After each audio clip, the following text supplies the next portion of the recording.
On today's World Insight, unprecedented shocks to the global economy. How can the WTO navigate choppy waters? Insight from the experience of two-term former WTO Director General Pascal Lamy. The level of international cooperation is extremely low. This is extremely worrying for the future. And artificial intelligence versus the pandemic. What's the role of AI in containing the coronavirus?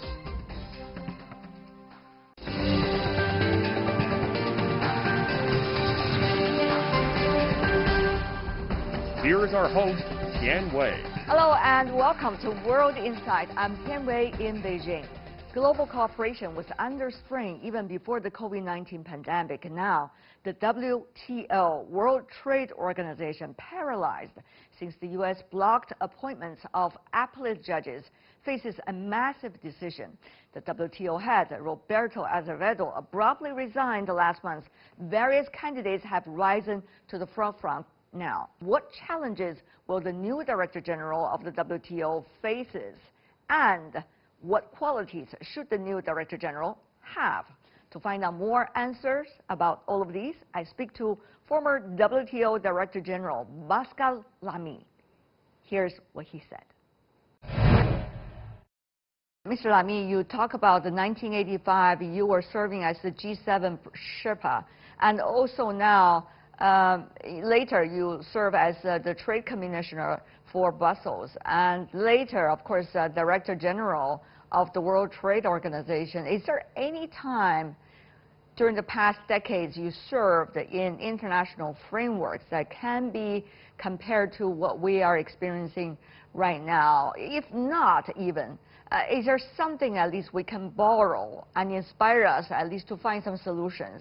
Well, to the first part of your question, the answer is clearly no.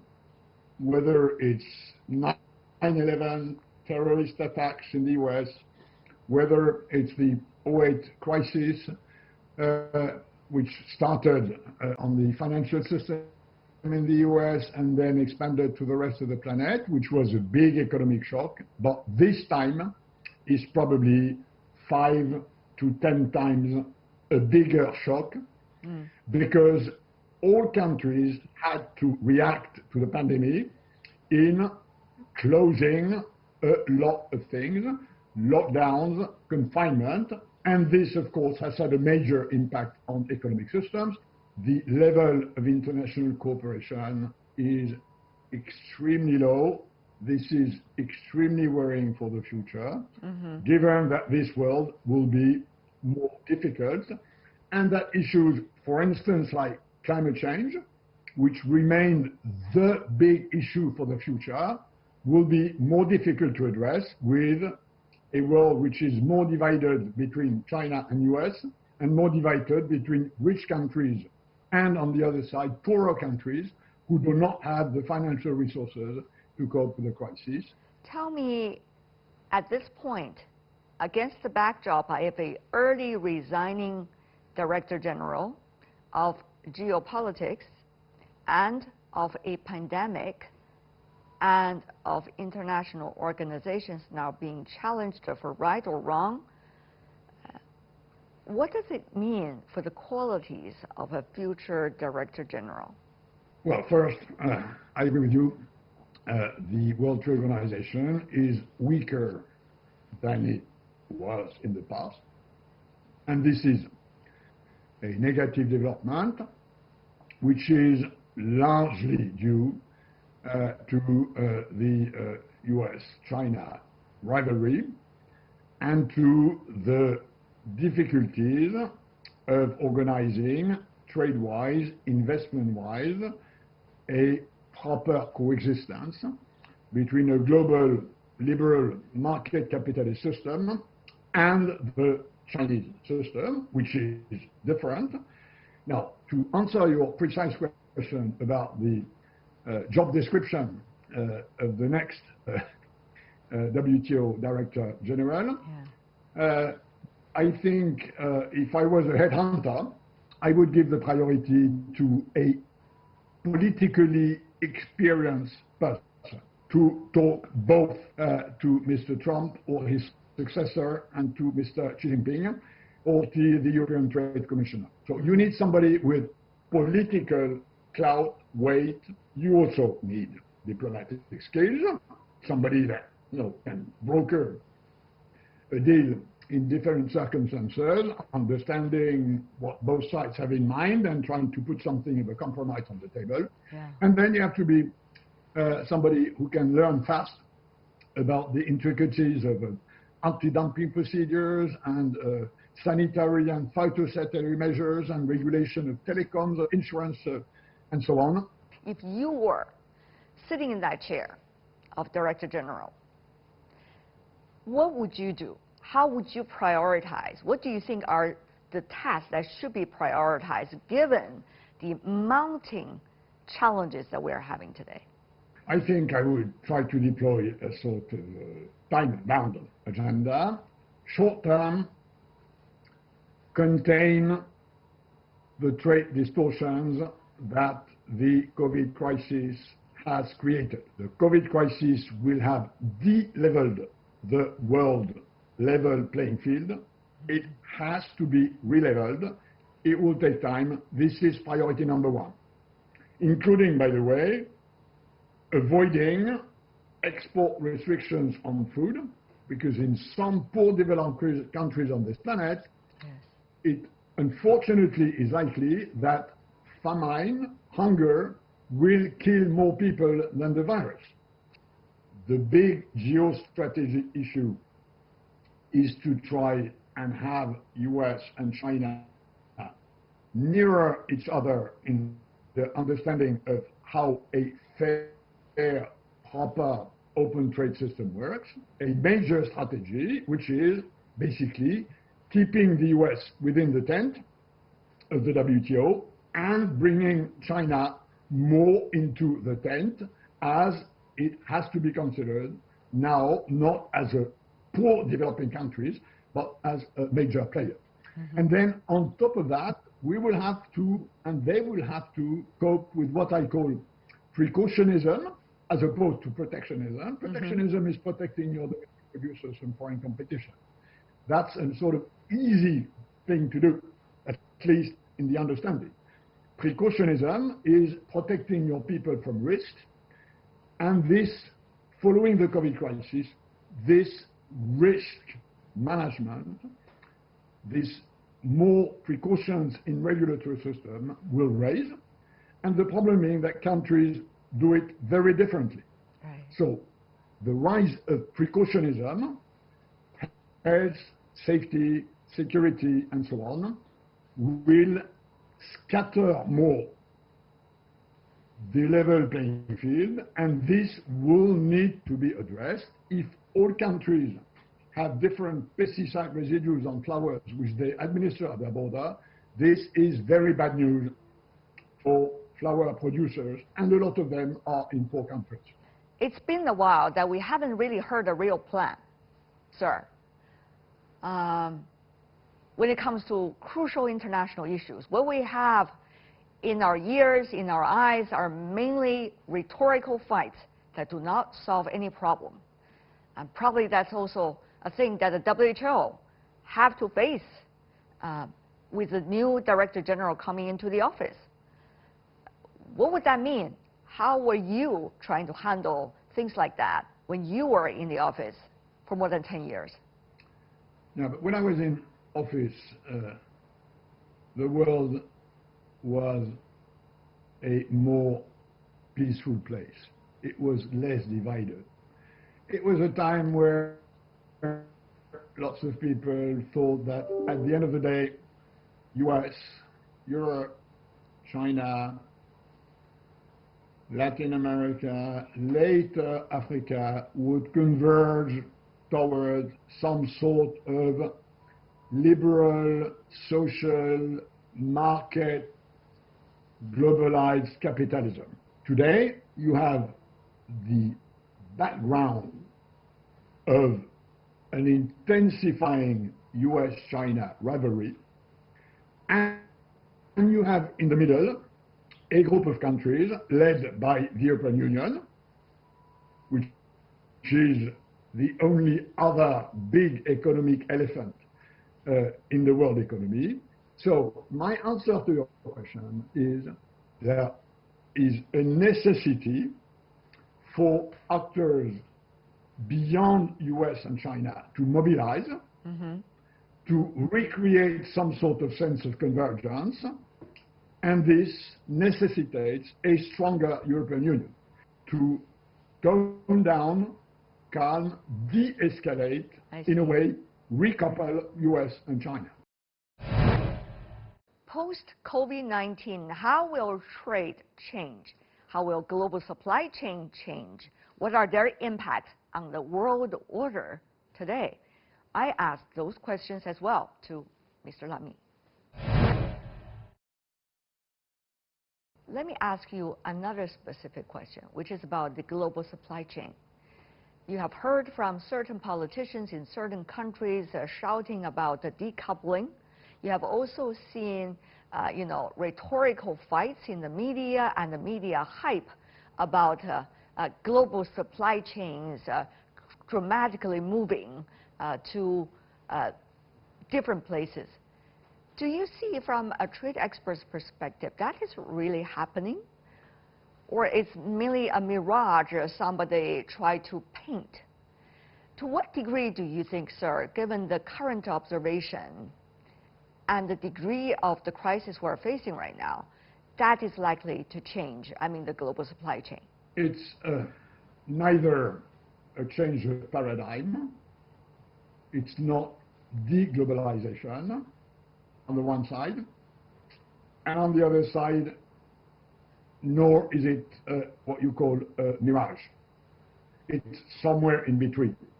But roughly, my answer to what I understand of your question, which is that this reshoring, total revamping of globalization understood as the multi-localization of production systems of goods and services under the pattern of global supply chains, there is more bark than bite. You're absolutely right. There is a lot of bark and a lot of political discourse. And the reason for that is that in some cases, in case of urgency, and notably for the provision of essential drugs or medical equipment systems, some of these supply chains have broken for logistical reasons or for political reasons. And this has appeared as a big weakness for many countries. And it is true that some of these supply chains are too fragile and have to be made more resilient, more solid. Whatever way you do that, and there are many ways to do that, including, for instance, reinstalling inventories and stocks which were missing because of the just-in-time nature of global market capitalism efficiency. After all, I remember in the 70s when we had a big oil crisis, the consequence of that was that every country on this planet agreed that we all should have 90 days of oil reserve in case there is an oil shock. We did not have that for masks. We did not have this for personal protective equipment. We did not have that for some essential drugs.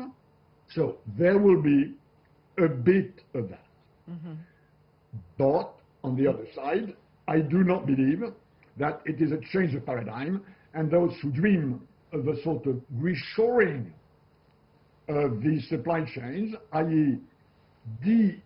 renationalizing production systems which have been globalized, I don't think this will happen. And the reason why I don't think it will happen is very simple. It would be incredibly costly.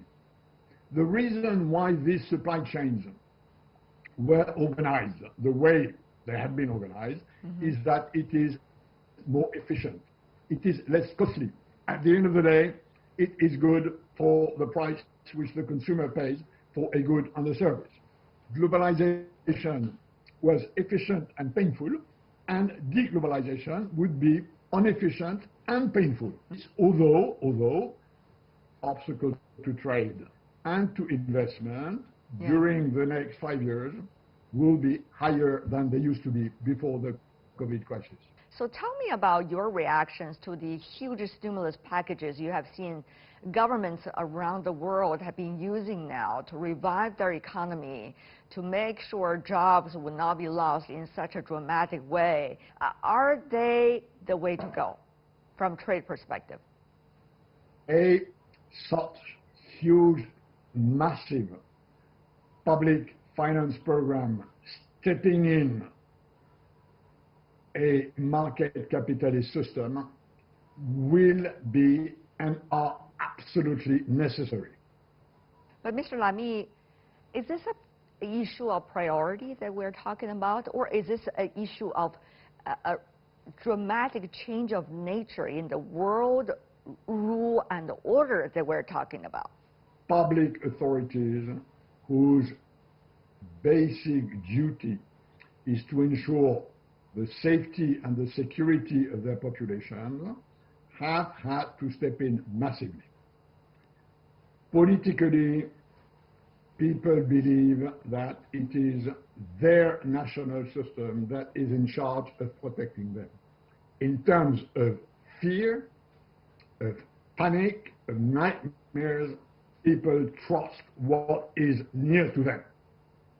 So inevitably, this has triggered a reaction, a domestic reaction, not properly coordinated internationally, and this leads to a more heterogeneous, a more fragmented world, economic-wise and trade-wise, and it will take time to go back to a normally level playing field, which is what an international rules-based trade system is about.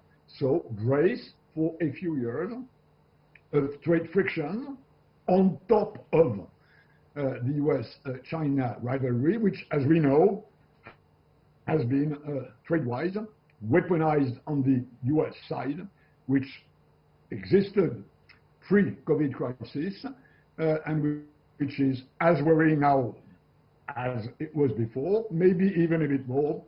If you look at what the US president says, for instance, about the delisting of Chinese companies who are rated on the New York Stock Exchange, which is a trade measure, but which is exercised as a weapon against China. So, Mr. Lamy, are we seeing a collapse of the belief of, let's just say, fairness and internationalized world at this moment, led by the biggest economy in the world? Or are we seeing the beginning of a huge change, which is about the economies that are looking at the principles as crucial, be able to rally themselves together and make something out of the current chaos? This world is more divided. Now, does this change, A, the major challenges we have to cope with? No.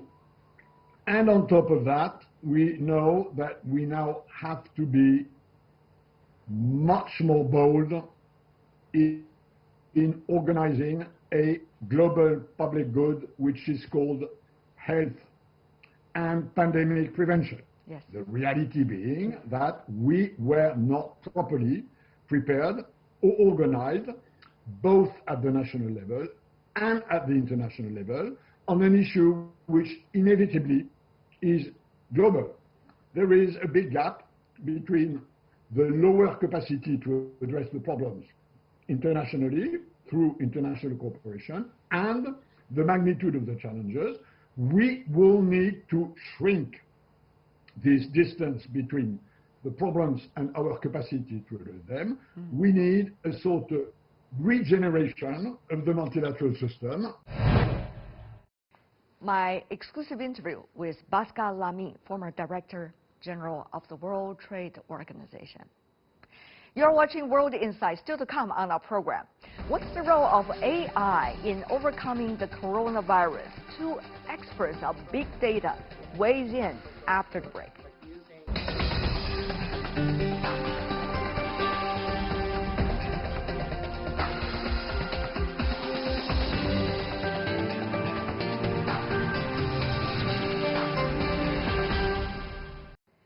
Welcome back. You're still watching World Insight. I'm Tian Wei.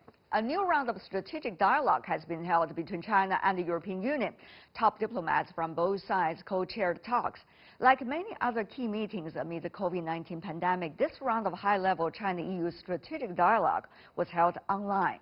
It's the 10th of such talks between both sides, where they agreed to boost their comprehensive strategic partnership on a range of issues, including the COVID-19 pandemic containment. The enigmatic nature of COVID-19 that includes asymptomatic patients and long incubation periods make it a fitting challenge for AI technology. China has been at the forefront of using big data to trace infections. To help us investigate AI in overcoming the coronavirus, we have Yi Zeng, Director of the Research Center for AI Ethics and Safety at the Beijing Academy of Artificial Intelligence.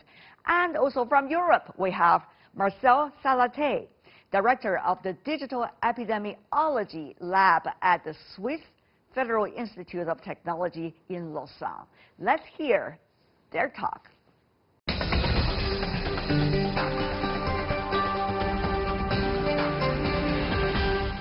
Let me begin by asking both of you, how much difference do you think contact tracing technologies will be able to change the way public health crisis is being handled?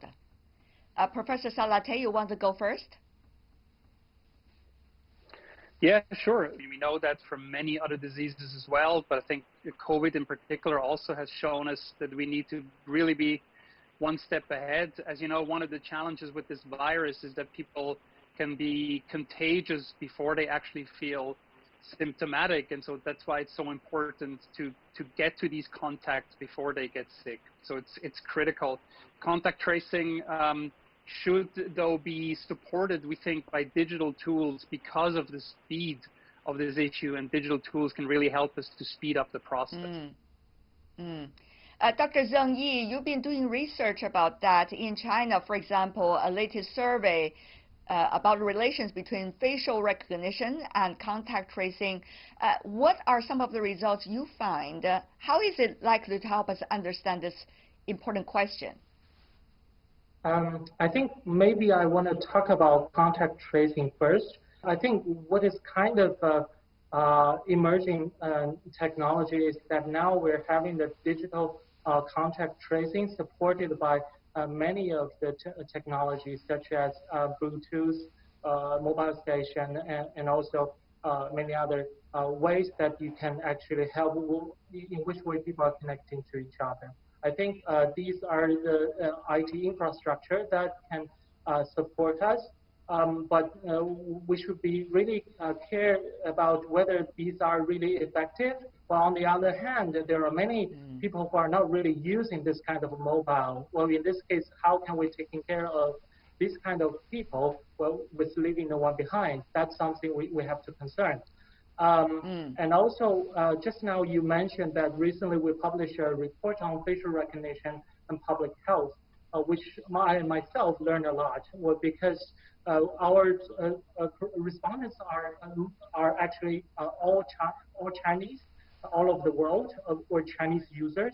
What they found during this survey is that although now we're having this kind of a public health crisis, but actually what people see is it's not really that you can have technology that can help us, but you cannot really go too much to actually have access to my private data. We're not really, we can actually show some of our convenience to say that, okay, I can move in a little bit forward, but if you go to my private data, even within this period of time, people are not really happy with that. Let me ask you, Professor Salateh, if I can. You argued that much of the information being collected now in the contact tracing practice since the COVID-19 broke out are not necessarily useful. In other words, they do not necessarily need to be collected. We need to collect the data smartly to help with the campaign against COVID-19. What exactly are some of the data not helpful? What have been some of the data that do not need to be collected? And what should be some of the data that urgently need to be collected? Yeah, so that's a very difficult question, because oftentimes, especially in a crisis, it's very hard to very clearly say from the beginning, this data does not need to be collected and this data needs to be collected. And that's difficulty, of course, also opens the door to say, well, let's just collect everything and then we later figure out what was useful. And from an epidemiological perspective, I mean, I'm an epidemiologist, I have, deep understanding for that, but I think this is exactly where we have to find the trade-off. And, for me, the important thing about contact tracing, I mean, what it really does, if you think about it, is it tries to trace transmissions, and maybe we should actually rename it to something like transmission tracing or something like that. And so the one thing that we need to know is, was there a potential transmission chain? And so I think a lot of things about that, when you think about location, it could be maybe useful information, but really for contact tracing, we here think that this is, for example, not important information. It's just what you need to know is, was there a contact between two people where the disease could be transmitted? The where, for example, is not important from an epidemiological perspective. And so we would like to keep this out of the digital contact tracing. And it helps people also build more trust, that they don't feel that they are completely surveyed by location tracking, as an example, but there are many other examples like that. Dr. Zheng, what about the situation in China and in, let's just say, Northeast Asia? As culturally speaking, there seems to be more tendency here to react to the government's call, work with the authorities. What have you found out since the breaking out of the pandemic, and how people now looking at what should be the data collected besides their attitude about whether their data should be collected or not at all? Right. I think basically there are two approaches for contact tracing, where I think in Europe and in American people goes for like using Bluetooth technology, well, ignoring who you are. I mean your contact details, I would say. Name, ID, but in China, actually our health code does collect this kind of information. I think that's for the reason to make sure this is exactly that you are using this kind of mobile. But in China, there some of the information, I would say that I don't see a clear reason why we're having this. Let's say that when you are having the health code, then maybe sometimes they're asking to take a picture for you for now. Or in this case, I think this kind of facial data are not quite necessary. Although I know the motivation is that they want to verify this is exactly you. But I don't see too much reason why that's really important if you're a healthy person. With your mobile number, they can identify this is the useful information from you. So like you said, some of the information may not be necessary for this one, but I think on the other hand, as long as the government or the technology suppliers supported by the government that can secure this kind of data, the risk is a little bit lower, but just make sure they could secure this kind of data. How can we make efforts to make sure the data are being collected exactly for public health use and will not be misused? This, I think, is more crucial a question that really needs to be answered. Professor Salateh. Yes, no, it's really an excellent question, and is really at the core of this debate. I think, there's two, ways to approach this. One is to say, let us build technology that draws a line in the sand, right, where you say this technology can actually not be misused. I mean, this is, of course, generally quite hard, but there are things you can do, right, that you can build into the technology, something, that is called privacy by design, where okay, this could not be easily at least misused for this technology. And this is, for example, these ideas with decentralized contact tracing, where all the information stays on the device. And this is also now what Apple and Google are releasing with their COVID contact tracing API. So that's one thing. But then the other thing I think is more on the political level, where even if you try to build the most privacy-preserving technology, I mean, there's ways that this can eventually be used for other purposes, that the data can be stored for longer, and so on. I think there you have to come to a political agreement with all the actors involved and say, let's come to agreement of how we use this. In Europe, it seems that there's a common agreement that this data will be very rapidly deleted, as after 21 days or so. It really is not very useful anymore, epidemiologically speaking. But there, I think every country, of course, has to come to its own decisions about how they do that.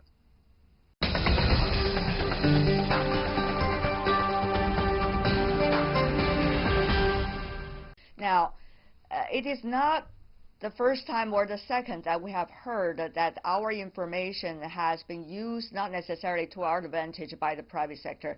These two gigantic tech companies included. Our data in their hands will become a great source of income for the future.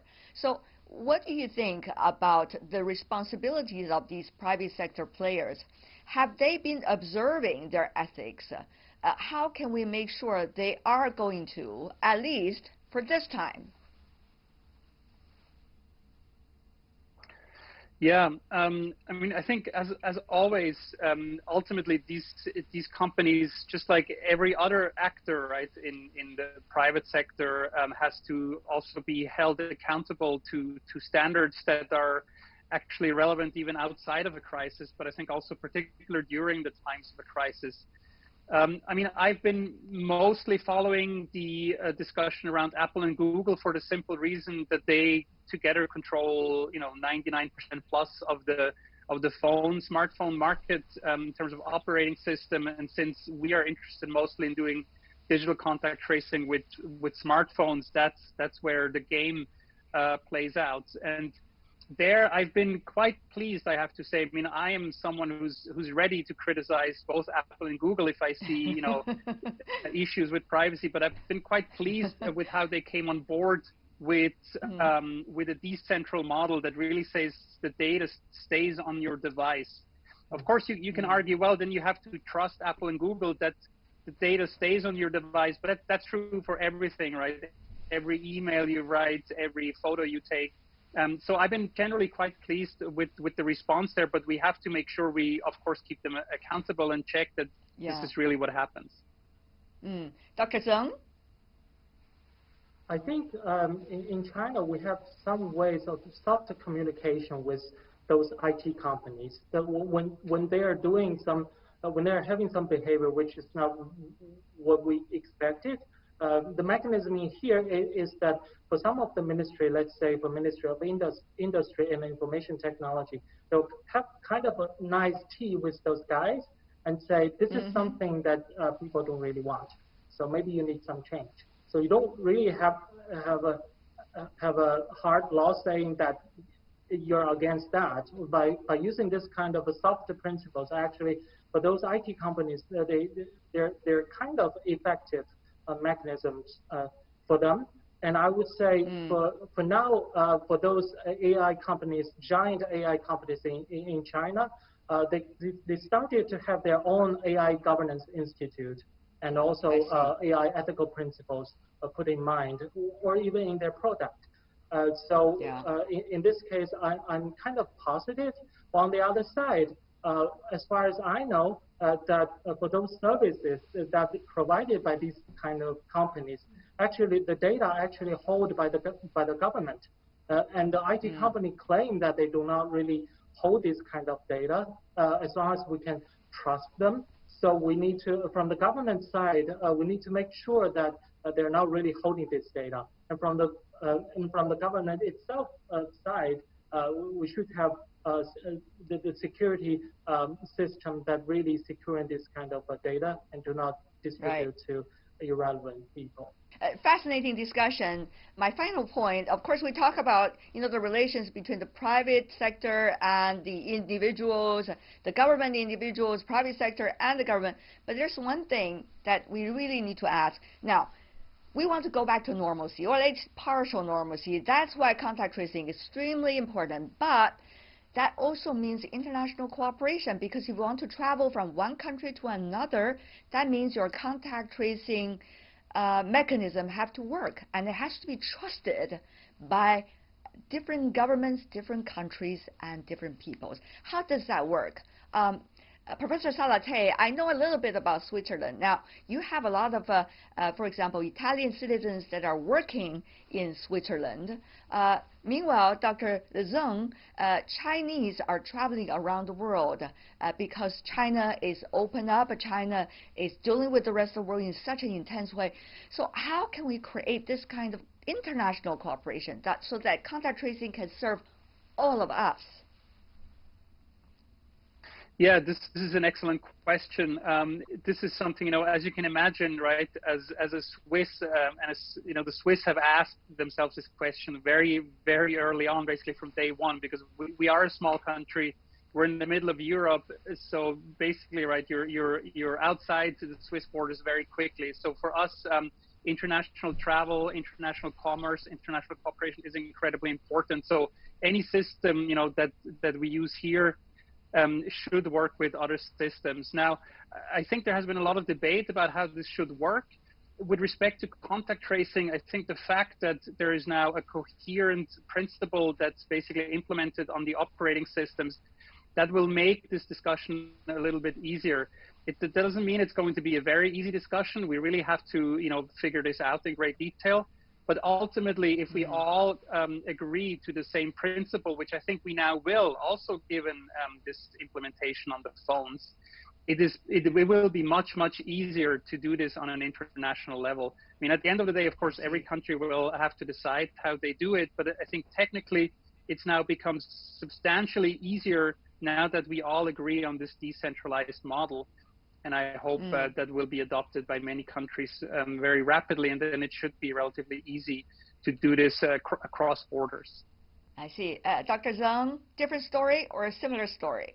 I think for international collaboration for shared healthcare systems is really essential. I see the future is like this. I think what can be learned from both sides is that for proximity and contact tracing in Europe, that is really privacy preserving. But there are some problems when you actually, let's say when you go to China, and then it's not quite sure that the mobile phone you're using actually from you. So in this case, actually, how can you identify this is really your cell phone? But from the Chinese side, when the Chinese government need to share this data, let's say to Europe, and then we have an ID in our household. So in this case, if you're safe, health perspective safe from China, then this kind of information is actually associated with your passport in this case. So that's kind of confirmed that this kind of data is trustworthy, at least in China. So actually the Chinese government is using it. If you like it, you can use it. So we're really making the bridge. We need to find a way to link what we have from both sides. I see this is challenging, but I think if we really want a world of a healthy world, and we need to share this data, the connection has to. There's data security, there's different players, their responsibilities, there's geopolitics, there is the pandemic vis-a-vis contact tracing, so many complicated stories in one. I want to thank both of you for sharing your insights, helping us to understand much better about the latest situation. Thank you so much, Dr. Zeng Yi from China and Professor Marcel Salathe from Switzerland. Really appreciate it. Thank you.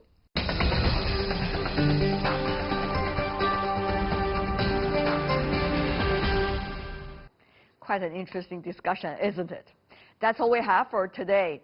World Insight, you can always search for us on your search engine, or you can also check out our YouTube channel, our Twitter and Facebook accounts. I'm Tian Wei. On behalf of the team, thanks for watching, and bye for now.